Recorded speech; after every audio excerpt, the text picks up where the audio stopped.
Welcome to The Value Shot. I'm Jeffrey D. Brown, publisher and editor of Guitar Business World. Now, these 16 original episodes were featured at the back of the show on Guitar Business Radio, where I talked about some basic foundational building blocks that you can use to help drive your business or career to the next level. Those segments have now been edited and repackaged for presentation here on GBW. They're short and full of simple but really powerful ideas you can put to use right now. I suggest listening to them in sequence to get the most out of them. So let's get to it. Now, if you've listened to previous segments, you'll know that I'm big on creating strong foundations built on basic principles, utilizing simple but powerful ideas. In the last episode, I talked about the perils of the expectation game, and I said for me, there are two kinds: primary or operational expectations, and secondary or variable expectations. Primary expectations tend to be technical or operational in nature, like airplanes flying and toasters toasting, whereas secondary expectations refer to most situations with variable outcomes, like business strategies or life experiences, to name a couple. And I explained that I had learned to treat these secondary expectations not as expectations at all, but as one giant generic expectation that I described as operating in the expectancy of the best possible result, knowing there are often different pathways that will get us to the destinations we seek. Now, while I've said that this is all really simple foundational stuff designed to help you make better business decisions, I understand that it's occasionally helpful to be able to relate it to a real situational example. So here's a question for you. Have you ever experienced a cash flow crisis of any kind? Most people will say yes. If you said no, you might want to keep listening just in case.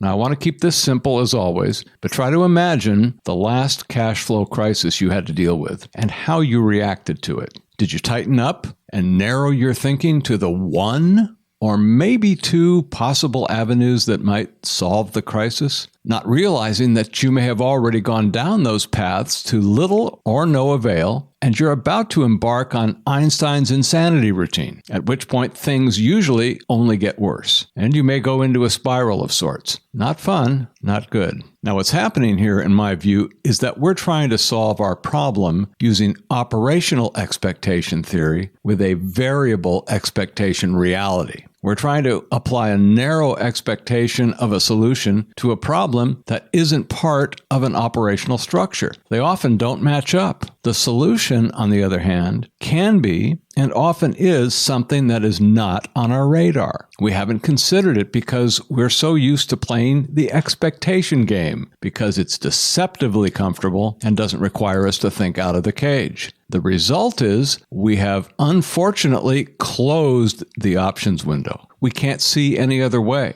And we start making decisions without the benefit of knowing there may be a variety of solutions if we could only allow them to be seen. Now, I'm going to stop here for a moment because, remember, we need to keep it simple. If you're going through a cash flow crisis at the moment, the tendency for us is to look for a quick fix. It's urgent. It's easy to be impatient. And you may not be happy with my advice. I can't write you a check or give you the name of a guy that will help you out of a jam that you probably don't want to know anyway. All I can really do is tell you what's worked for me. And if you can use some piece of what I have to say to your benefit, I'm a happy guy. I will smile. So how would I handle a situation like this or similar? First, I don't allow myself to get emotionally wrapped up by the problem. The problem does not define me. I step away from the problem. If I don't, I cannot see the solution. I have to keep my eye on the destination and keep all my options open on how I'm going to get there. Sound familiar?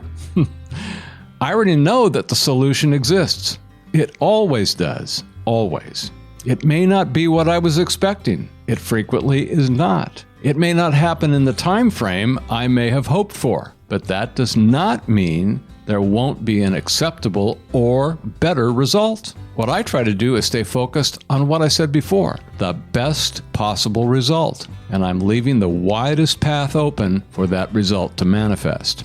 Now, I said at the front of the show that it was important to focus less on what we are not and more on what we are. Even though we say no reviews, no demos, no idle chatter, well, truthfully, that's designed to get your attention. Remember, that's step 1 of the 3 C's.